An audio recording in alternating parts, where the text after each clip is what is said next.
So this morning's journey, ladies and gentlemen, is going to bring us back in time, and of course one of the most recognisable buildings in London, the incredible Tower of London, built to intimidate and impress in the time of William the Conqueror in 1078.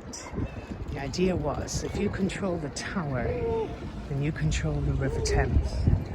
You control the Thames, you control London, and if you control London, control the largest empire the world had ever seen, the British Empire. But famously, only 7 people in ancient times were ever executed inside the tower. They say you had to be very well connected in order to be disconnected in the tower. 2 wives of Henry VIII, Anne Boleyn and Catherine Howard, and the infamous Lady Jane Grey also lost her head inside the tower. There's Elizabeth I, of course. She herself was imprisoned for a short period of time in the tower. I often think how Anne Boleyn must have felt knowing after her execution her own mother faced that fate in the tower and was obviously reprieved to go on to become one of the most famous queens in this country, Elizabeth I. Virgin Queen. But it wasn't always a dungeon. Now, most people always associate the tower as an execution site, but in fact the majority of condemned prisoners were executed over here, straight across the road here, on Tower Hill. Over 125 people were executed on Tower Hill. Terrifying to think that public executions in London here were actually celebrated. In fact, there were great days out. They were fun for all the family. But the 2 wives of Henry VIII, Anne Boleyn and Catherine Howard, and of course the infamous Lady Jane Grey, also lost her head inside the tower. Now you'll see the green area around here. That actually would have been a moat. And what's really bizarre is that it wouldn't have been uncommon to see polar bears swimming around that moat. Now I know you must all think I'm crazy telling you that, but it was commonplace in Victorian times for visiting monarchs from all over the world would gift each other with exotic animals. So polar bears, bears, chimpanzees, lions, tigers. Of course, it didn't take too long for them to realise they actually did know how to take care of these wild animals or exotic animals, so they ended up bringing them to Regent's Park. And that, of course, was the beginning of now the world famous London Zoo in Regent's Park. So one of the biggest attractions in London, naturally we're still under COVID restrictions, so still a few people about. Here's some of the remnants of the old Roman wall. 2,000 years old, folks. Built by the Romans. And the remnants, of course, they built a big, huge Roman wall around the city. There's a little bit of information there for you. Gave access to the city of London from the east. 2,000 years old. Amazing to think it still exists here in London. So the Romans invaded, of course, in AD 43. And we have a lot of Roman structures. And the ancient city of London is another tour we explore with free tours by foot. I, in fact, have a YouTube video of that. So if you like and subscribe, you will be given direct links to our live walking tours. These are a little less structured than our actual guided tours. I want this to be a bit more like you joining us on a walk in London. It's beautiful shrubs. It is springtime, of course. Now, the bizarre thing is, today's 8 degrees, about 42 Fahrenheit, and today is Good Friday.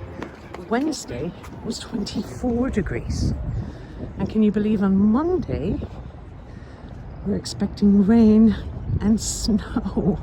Oh, you couldn't ride it. It's like the erratic weather in March and April in London. But of course, it'd be interesting to find out where any of you guys are all from. So we want to make these tours as interactive as possible. And we would love you to join us on these tours. And if you have any questions or comments along the way, if there's anywhere specific you'd like us to visit, please let me know. We'll try and get back to you as much as we can. But the attitude is, if we can't bring London, if you can't come to see us yet, we all miss guiding. So this is a great way for us to get out and about again. If you can't come to London, we want to bring London to you. So any questions, comments, opinions, favourite places in London you like yourself, any information you have, or any stories about your trips, please don't hesitate to get in contact. Now, as you can see, the building literally goes on forever.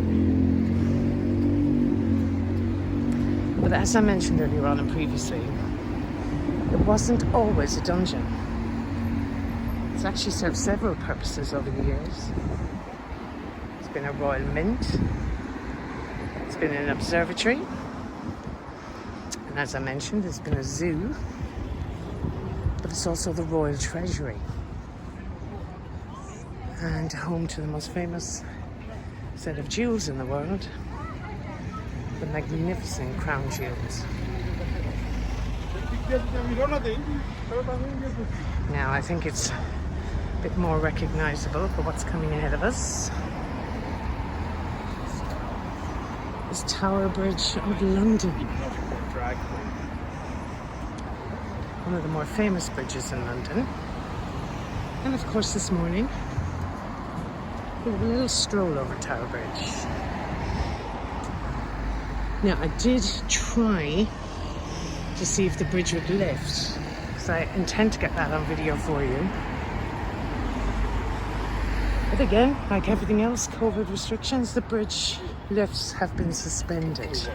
Well, for the month of April anyway, so we'll see how it goes. With regards to COVID restrictions in London, folks, on April 12th, non-essential businesses are allowed to open again. So everybody is delighted. The pubs will be open outdoors. The supermarkets, of course, the clothing stores. And the one we hear the most moaning about at the moment, of course, for boys and girls, hairdressers and barbers will finally be opening. So we're hoping to resume a little bit more normality. I expect we'll see a lot of staycationers this year. And by God, are we looking forward to welcoming you back. We miss doing what we do. Now, ladies and gents, our first shot.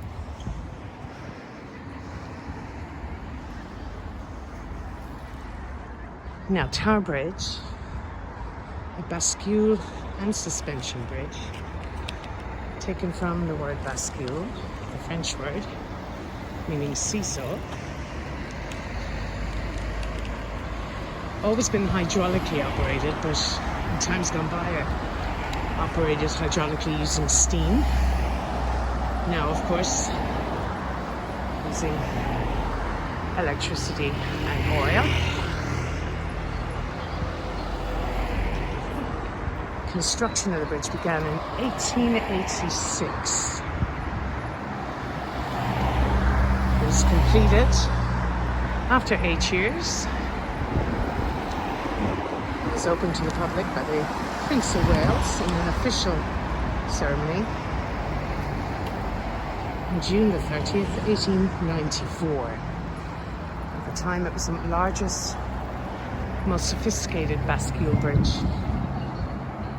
in the world. It took 432 construction workers relentlessly working to construct the bridge for 8 years, overseen of course by Sir John Wilf Barry.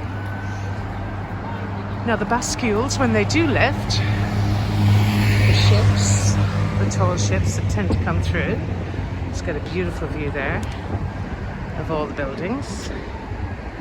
And and we will be heading down this side of the river by City Hall very shortly. It takes originally 60 seconds for a half a lift and 90 seconds for a full lift. Just one second, all part of it, folks. London, a much busier shipping port in times gone by. So it would have been open about 400 times a month. Now it's open about 400 times a year. Also, originally a much duller greyish type of colour, but they in fact painted it, as you can see here, blue, white and red in celebration of the Silver Jubilee of Her Majesty the Queen, which took place in 1977. Just going to get a little viewing point around here now. Of course, I'll get a better screenshot of the entire bridge together when we're on the other side of the river.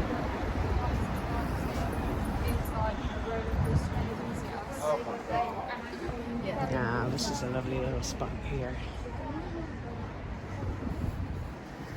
To show you how pretty London is from the bridge. Of course, a great shot there. Tower of London, framed by Tarbridge.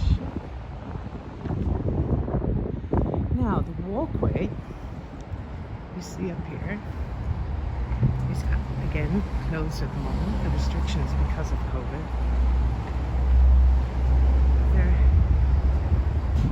It's a glass bottom, so not for the faint-hearted. You need a Tarbridge experience. You can buy your tickets here on the bridge itself. Looking straight over here. These high-level walkways were used, they were closed down to pedestrians in 1910. They were used by Londoners when the bridge was lifting as a convenience, but it was deemed unnecessary and they closed the bridge down. The walkways rather, but now it's open as part of the Tarbridge experience. In 1912, an airline pilot called Frank McKean actually flew between the Bascules here and the bridge in his short small little seaplane, I believe it was.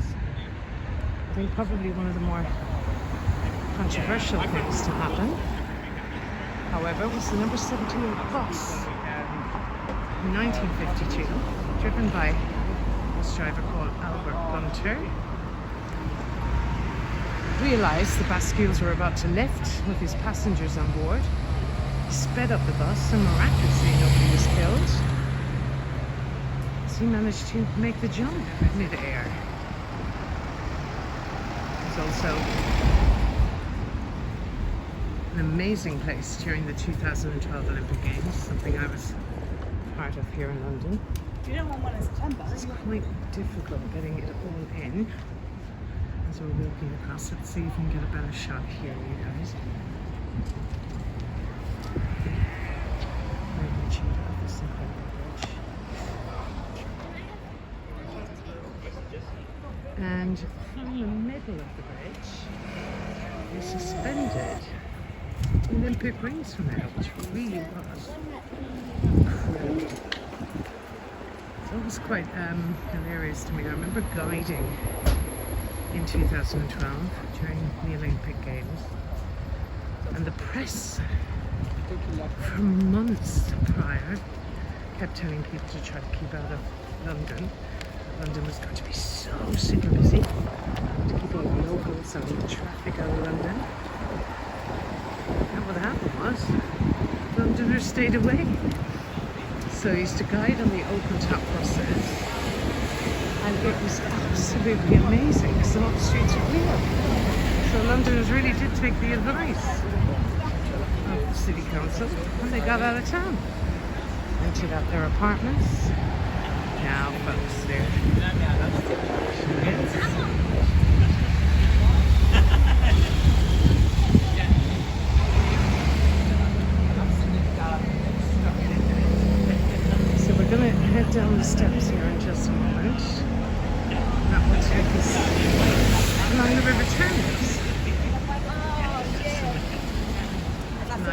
People chilling out on this bank holiday here in London. Holiday weekend. Happy Easter to you all, by the way. Celebrating with another chocolate maybe, a couple of drinks. On Sunday, Easter Sunday. Yeah, just take these steps down here. Take us up on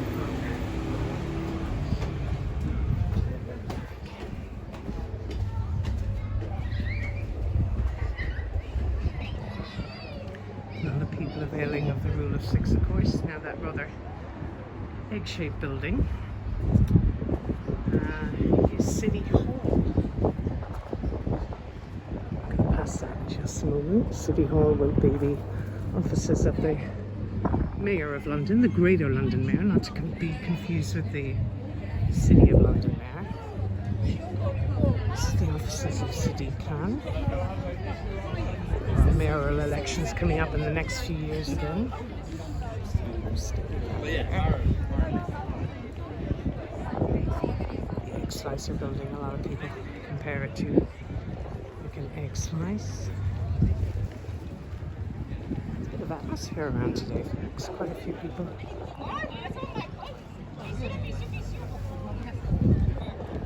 Around in London. Enjoying some lovely fine weather. There's the walkie-talkie building. And the one that looks rather like a bullet is the gherkin. I like to call that the gherkin. Now, it's the proper shop of Tarbridge here. There you go.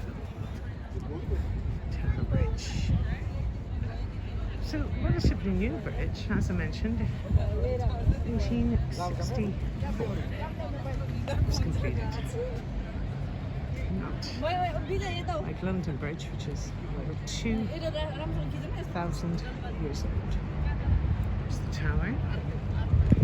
Now, an interesting thing about here, there would have been an entrance into the tower.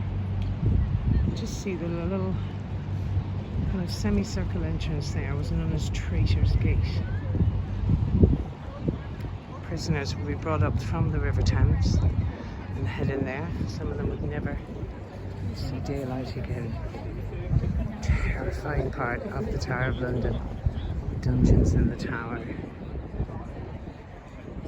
We're going to head along. It's a beautiful walkway here. Quite a few people out and about. You know, obviously when the pubs and the restaurants are open, it's a wonderful place to sit overlooking the river.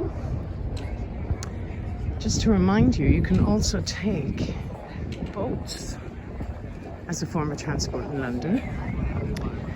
You have two options. You have the Thames Clipper, which is probably one of my favourites.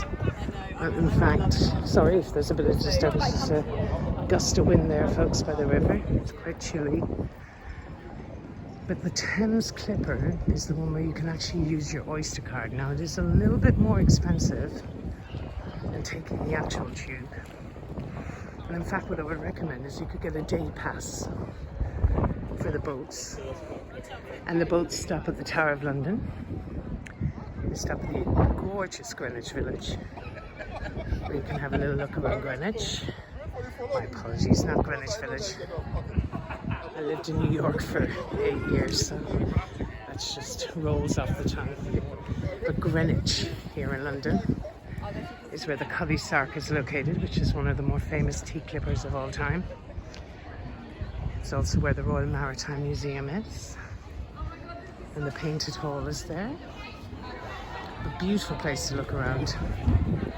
We do a tour, actually, with free tours by foot here in London, so when we can welcome you all back, my colleague Munson will be able to show you around up there. There's a little pop-up gym for anyone interested in getting their Peloton on. There's always some atmosphere around here.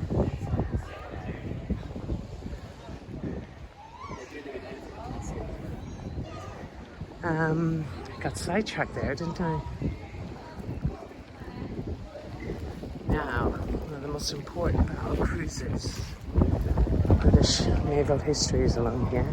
Yes, sorry, my apologies. We'll just go back to the boats. You have city cruises as well, which is an open top boat. They have like a guide usually, but sometimes they do like a recorded version or an audio recording of what you're seeing as you're heading along the River Thames. But my preference is the Thames Clipper. Lovely way to get around in London. And the occasional time when we get tube strikes here in London, a lot of Londoners themselves will use the Thames Clipper to get around. And we have a little bridge in our way there. That's actually taking you on to HMS Belfast. I'll get a better view of it now in a moment for you. HMS Belfast is one of the most important battle cruisers in British naval history. And tours in the D-Day landings in the Normandy beaches, actually also the Korean War. First ship to fire its guns apparently in the D-Day landings. Now, the visitor centre area there you can visit on board. Very popular with the kiddies, particularly this time of the year as well, and on holidays, when you are allowed to visit.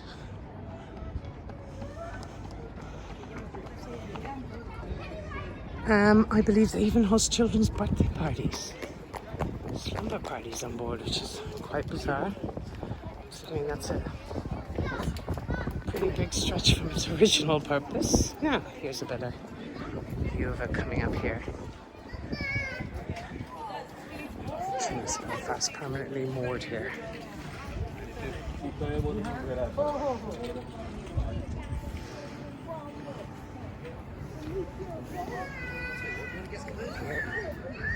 There we go. So another thing to do with the kiddies when you're here. Tour of HMS Belfast. Now, gonna head along here by Hayes Galleria. This is a grade 2 listed building. Beautiful building, folks. And to be fair, this is where all the shipping merchants would have docked.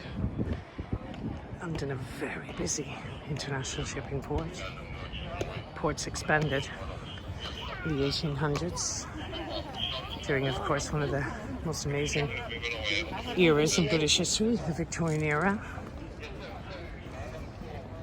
So you have the tea clippers, spices, silk merchants, all arriving here, the wonderful aromas of all the different spices, teas, coffees. Walk through here, have a look. Stunning building. It's extensively bombed during World War II. And thankfully, it's a multi-use building now. Several stores and cafes and restaurants and bars because of its location. Let's have a look in here. There, a beautiful example of one of the tea clippers. So through here and out onto Tooley Street became known aptly as the larder of London. A bit of more information there. It's a wharf, a warehouse at Riverfront. Is the translation of wharf, one of the busiest wharfs for the River Thames. A quick look at this tea clipper. Now all these stores tend to be like bars, restaurants, chemists, coffee shops, just general use here in London. Multi-use, or multi-purpose building rather. And there's a perfect example of a former tea clipper.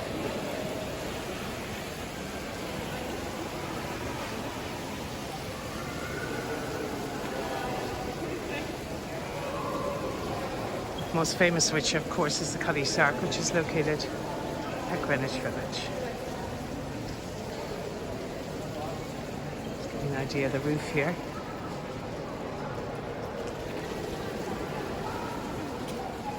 And we'll head back out on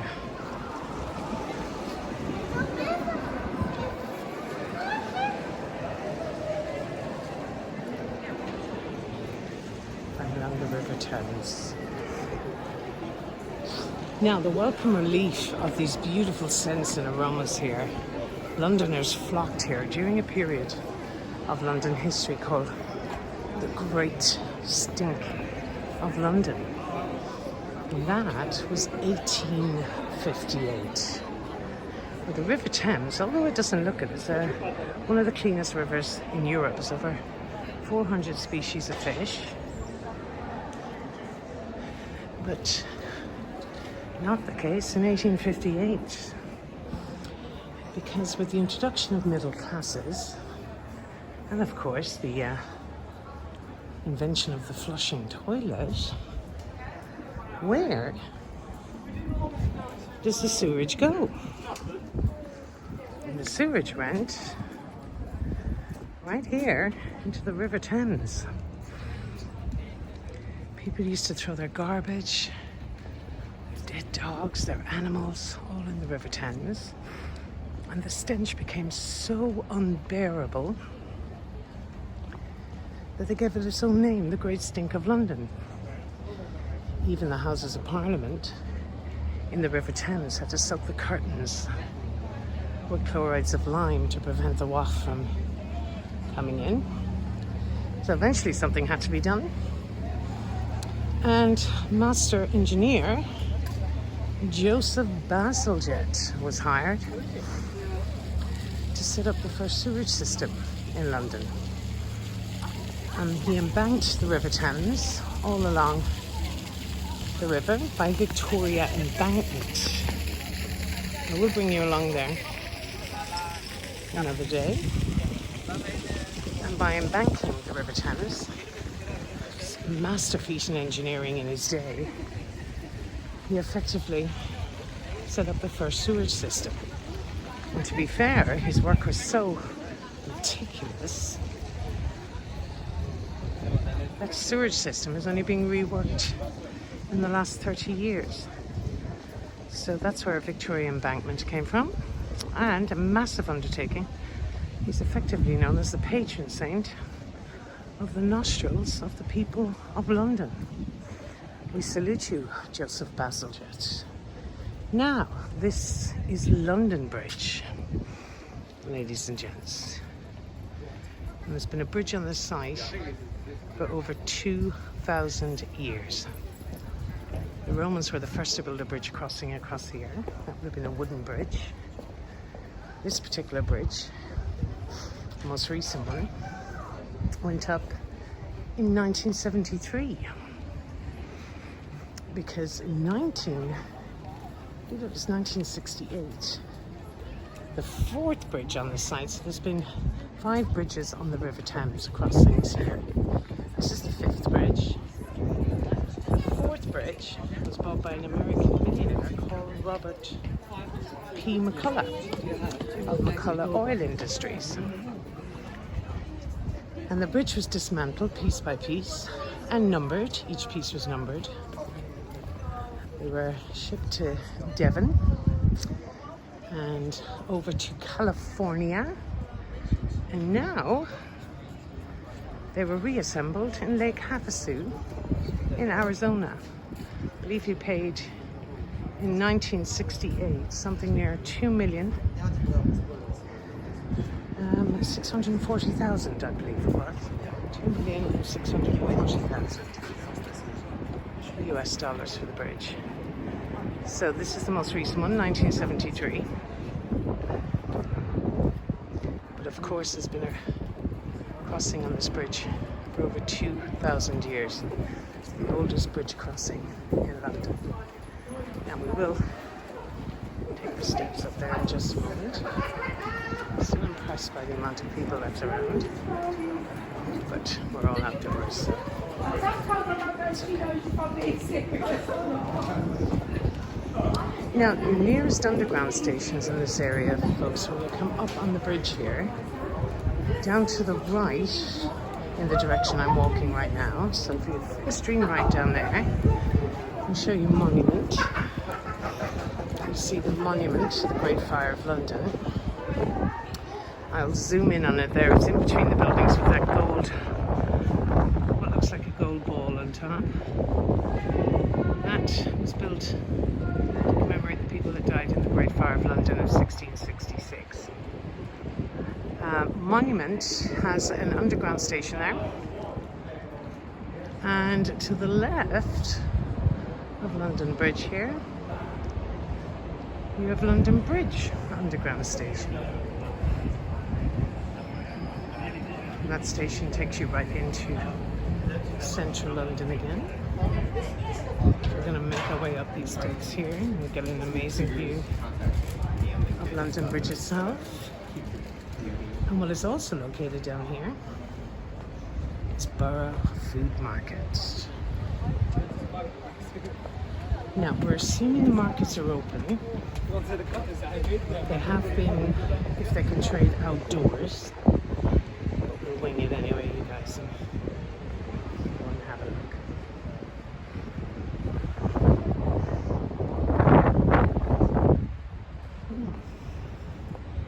It's amazing how much warmer it gets when you leave the river.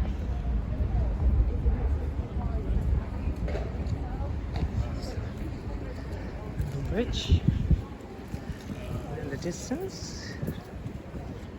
See the beautiful dome, St. Paul's Cathedral. There's a lot of construction taking place here at the moment.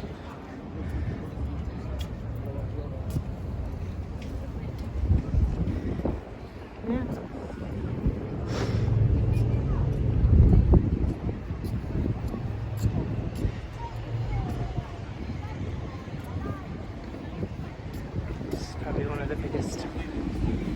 Selfie spots here in London.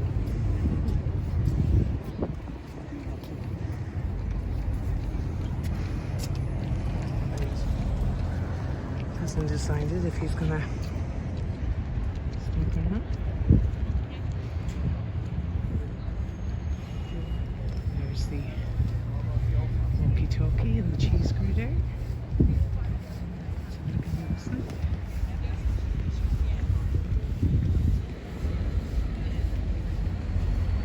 So, hopefully you won't confuse either anymore. Tarbridge and London Bridge. Just a little short walk today, ladies and gents. Hope you enjoyed this one. Don't forget, we will be doing a lot of these live streams over the next few weeks. It's our way of bringing London to you at the moment, as you can't be with us just yet. If you do like our little tours, we're doing these at our own time.